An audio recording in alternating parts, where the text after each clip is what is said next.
হেডিংলির আকাশে তখন সন্ধ্যার মেঘ। দিনের শেষ আলোর মতো ভারতের ইনিংসেও জ্বলে রয়েছে এক নিঃশব্দ দীপ্তি।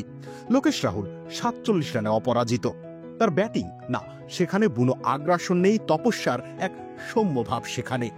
পাশে শুভমান গিল, দুজনেই যেন সময়ের উপরে এক প্রাচীন ধৈর্যের ছায়া। তবে হঠাৎ করে আকাশ ভেঙে নামে বৃষ্টি। আম্পায়াররা দিনের খেলার ইতি টানেন। ক্যামেরা ফোকাস করে দুই ভারতীয় ব্যাটারের উপর।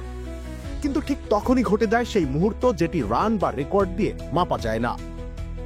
কেএল রাহুল থমকে দাঁড়ান না, তিনি দৌড়ানো না, শুধু হঠাৎ করে তার ব্যাটটি তিনি তুলেই ঢুকিয়ে ফেলেন নিজের জার্সির ভেতর। জামার তলায় রেখে দেন নিজের অস্ত্রটিকে, যেন বুকের মাঝে লুকিয়ে রাখলেন কোনো প্রিয়জনকে।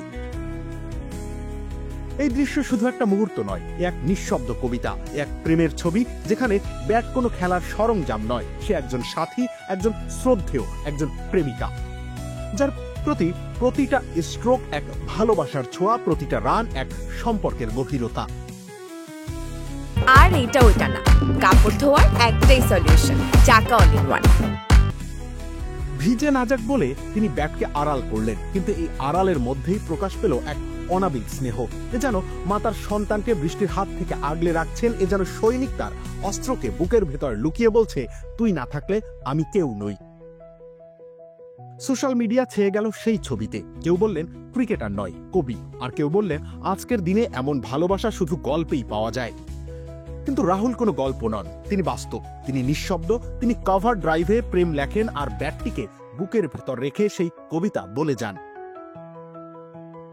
একটা মাত্র দৃশ্য, সেই দৃশ্যেই স্পষ্ট হয়ে যায় ক্রিকেট কখনো শুধুই খেলা ছিল না, হবেও না। এ এক সম্পর্ক, এ এক আত্মিক বন্ধন, এক ভালোবাসার ধর্ম। আর সেই ধর্মের এক নিঃশব্দ পূজারী কেএল রাহুল, যিনি ব্যাট দিয়ে খেলার চেয়েও বেশি কিছু করেন। তিনি ব্যাটকে ভালোবাসেন এমন ভাবে যেভাবে একজন মানুষ আরেকজনকে বুকের মাঝে লুকিয়ে রাখে সারা জীবন। রবিউল ইসলাম রনি, খেলা ৭১।